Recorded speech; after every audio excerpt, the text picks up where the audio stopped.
Worldwide parent coach and conscious educator Sue DeCaro is on a mission to revitalize the joy in parenting. Welcome to Conscious Parents, Thriving Kids, a podcast designed to help parents all over the world create deeper connections with themselves and their children while overcoming life's daily parenting challenges. Listen in if you want to bring more laughter, love, and enjoyment to your home life. Welcome to Conscious Parents, Thriving Kids, a place for all things parenting. I am your host, Sue DeCaro. Today, I'm pleased to introduce my special guest, Danielle Bettmann. Danielle started out as an early childhood educator in Head Start and Early Head Start, working her way into one-to-one home visiting with families. The more she worked with children, the more she realized that the influence lies with parents.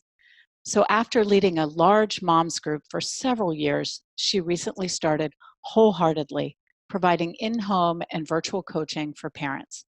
She's passionate about helping parents to understand their child's development better in the early childhood years, leading to conscious parents and thriving kids as well. So Danielle, welcome. I'm so excited that you're here with me today. Thank you so much, Sue.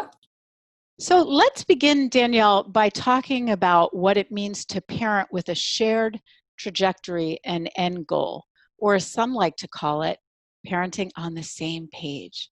Would you like to share your thoughts about this incredible topic with our listeners? I would love to. I know this is a topic that my husband and I have worked through, and a lot of families that I've talked to are struggling with the same thing.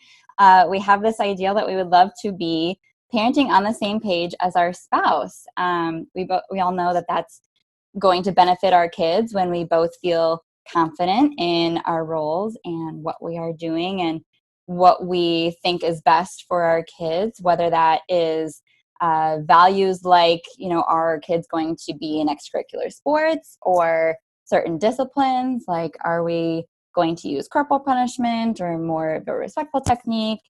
There's a lot of things that come together when a family is created between two different spouses, and they're just going to come in from different perspectives. We are wired differently as personalities as husband and wife. We have been brought up in different households with completely different experiences, and all of that cultivates to having different instincts and values when we come to have our own children. So if we don't step back and have some really meaningful conversations about what we want to do, big picture and long term, then a lot of parenting happens on the fly, and we're making it up as we go. And every day our kids are giving us a different challenge or struggle or new situation that we're put in as a parent. And so we're going to rely on those instincts to help us decide how to manage that moment or how to make that decision.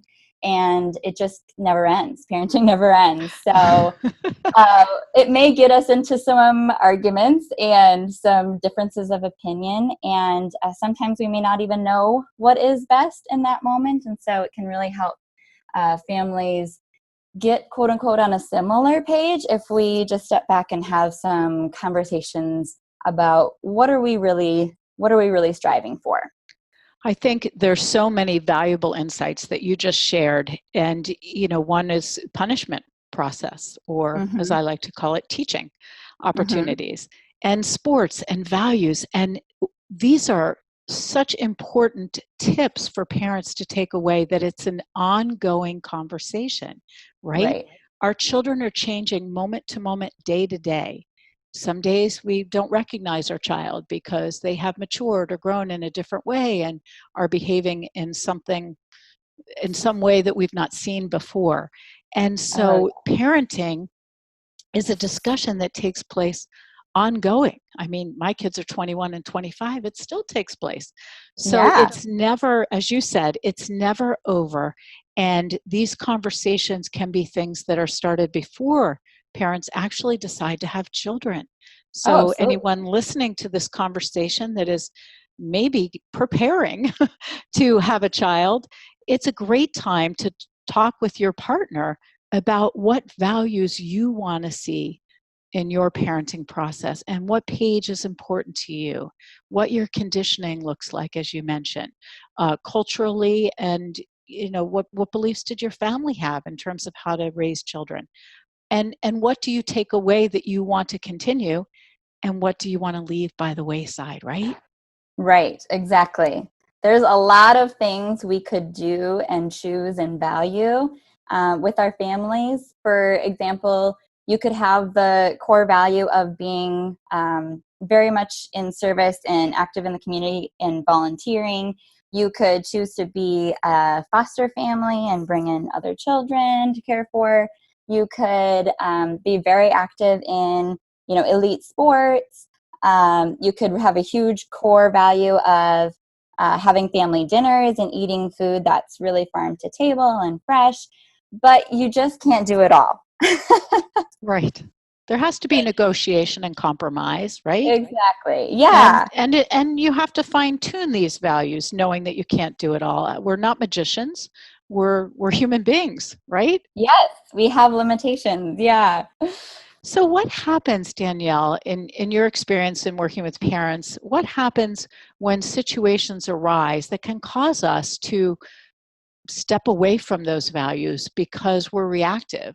We're not in the mindset of being thoughtful and present, perhaps, and mindfully adjusting our responses based on what our child says, or maybe taking a pause, because again, as human beings, we are going to act in a human way, which is not always being exactly where we want to be.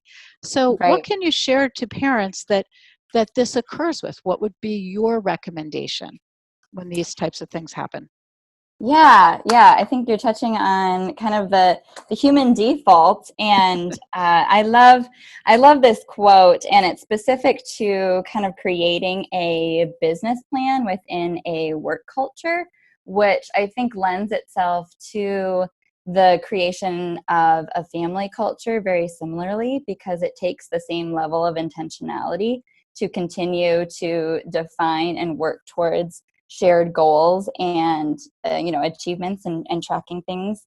So his Mike Myatt's quote is, "A culture is, in short, a way a group of people think, feel, judge, and act. A culture is either created by design or by default. Culture created by default tends to produce mediocre results because humans have a natural tendency to take the path of least resistance. If a business wants a culture of excellence, its leader must intentionally create that culture and work hard to maintain it." So what I take away from that is families and parents need to have the same level of intentionality as a core leadership team of a business to be able to continue to have the ongoing conversation, coming back to those defined mission or shared values and goals, and take every big decision into this conversation and say, does this fit with what we the family that we want to have, or the amount of time that we want to spend together, or the shared experiences that we want to provide our children. And if you're not having those conversations, it just happens by default, and usually that can come up as simple as how you spend your weeknights, because one obligation might pop up that you say yes to, and then the next pops up for Wednesday evenings from 7 to 8, and you're like, sure, okay. And then the next thing is softball starts, and then all of your weekends are gone, and then suddenly a couple months later you're realizing, I don't think I'm seeing my kids. What's happened? Mm-hmm. Mm-hmm. And intentionality is the key factor, Mm-hmm. I think, Mm-hmm. to bringing values to life. Even when you're off kilter, even when you react in a way that is not true to your values because you lost your way for a moment or a day or a week, whatever the case may be. And Mm-hmm. I think being intentional about, number one, getting back on track, and I love the quote you shared, being intentional about looking at your behavior and owning it. Perhaps going back to children and discussing if there was a way in which you behaved that wasn't true to your core values and your parenting values with your partner. And Mm-hmm. also going back to your partner and owning it as well. And by Mm-hmm. owning it, I mean owning up to it and taking responsibility for it. And if need be, apologizing for stepping away from your intentional core values. And I think the second thing that really I love is, and I work with as well with parents around the world, is mission statements or family Mm-hmm. values statements. A Mm-hmm. statement that actually defines what a family's goal is. It's For so powerful. example, my family mission was, peace and harmony. I had to work towards that because I didn't have it.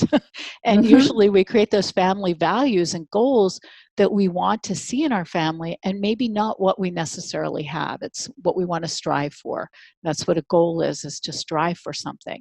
And so I think mission or value statements can really help us to stay on that intentional pathway as a family, right? Yes. Yes, exactly. For my family, my kids are still young. They are 6 and 5. It kind of started with a shared group of family rules that my husband and I defined. And we ended up finding art on Etsy that put them in, these different frames. And so we hung them in their bedroom. And then we just started repeating them as we were driving to school as like a fun game. Can you remember all 6?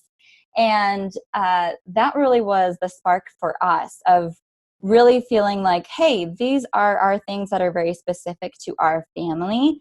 And it really brought us together in that. There was a huge sense of belonging in that, where we were, sharing this vision of, yeah, these are all the things that we are striving to do. And they were all very positive things. They were be brave, be kind, be you, be wise, be happy, be true. And each Mm, one of those kind of can be defined and broken down a little bit, like being wise is being responsible for your things, and those types of rules. But mhm. that was where the conversation really started for us to be able to define that as our family. And then from there, it started to mold into these we statements. And the we statements were just simply things that we said, hey, these are things that are true of our family that may be different than any other family. But these are just things that are true of us. And so it started with simple things like, in this family, we cheer people on, or we cheer each other on. And, that's a core value for us. So when we see someone in our family, working hard at something or accomplishing something, then we're going to be really excited for them and celebrate them. And so, these things just started to evolve as these statements that we decided were true of us. And then we can just bring them up, and in these moments of parenting, when we have these little teaching moments, and begin to kind of shape this culture that we want to be living out in the moment. Other things like, in our family, we keep trying. And that's a big, growth mindset type statement that we really try to get across. Mhm. In our family, we teach our taste buds because my husband Oh, is a chef. And so food is very important to our family. And so we, really believe that tastes are acquired. And so that's our way of communicating that to our kids. And the expectation that we just have to teach our taste buds over and over. So, we take a small bite, even if we don't like I it. love that.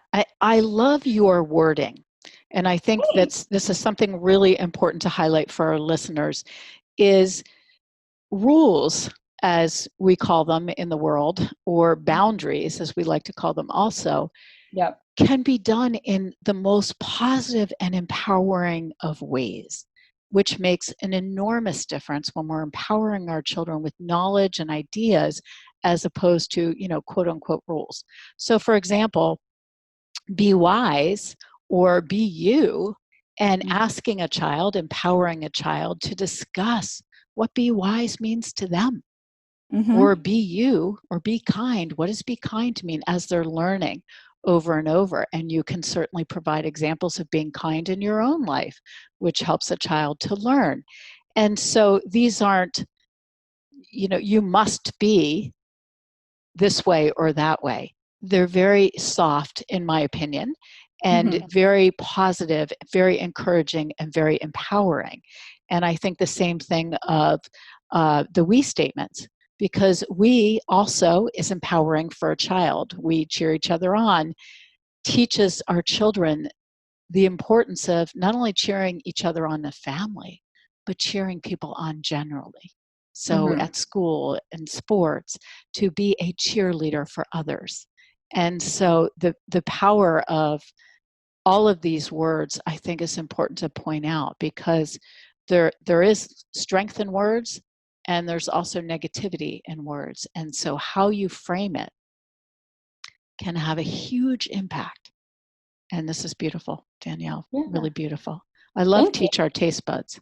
I might have to borrow that. You're I have welcome a to. 4-year-old grandchild. I might have to borrow that. Teach our taste buds. Yep. Awesome. Yep.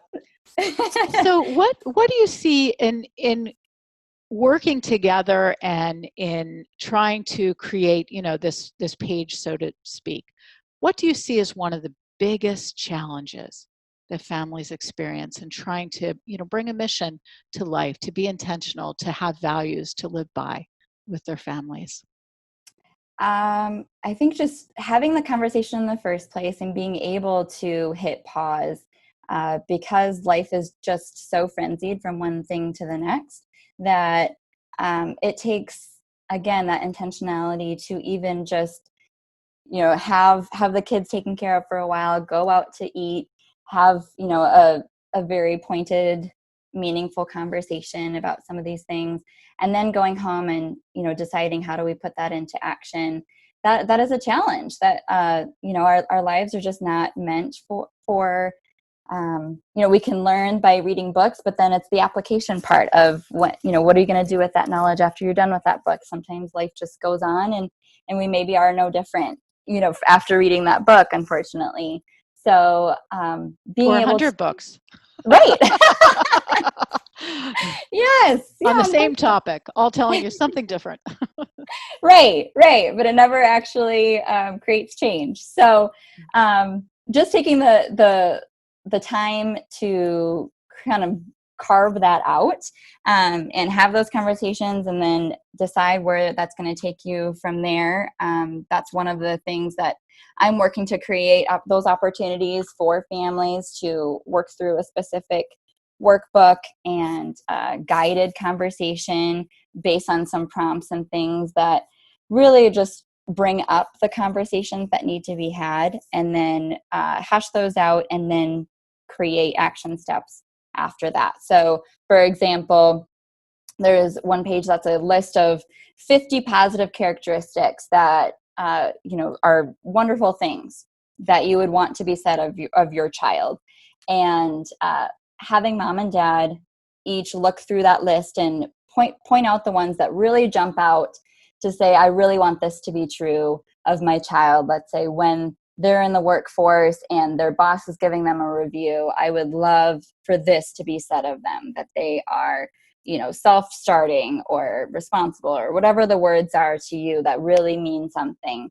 Then taking those words and, limiting them only to the top 5 or top 10 characteristics, and then saying, okay, go home and research what experiences, what conversations, what things that could be happening in your day-to-day life now with your child, whether they're 5 or whether they're 10, that do cultivate that characteristic. So if it's, really want them to be brave, then, what things make kids brave? Usually it's being able to have opportunities where they overcome, a hardship or an obstacle. Okay, how do we, create those opportunities in their life, and know that we're doing that over the long term and the long span. That's kind of like one example of creating a trajectory that says, okay, we're working towards this characteristic, and these are the ways that we're going to build that in the day-to-day.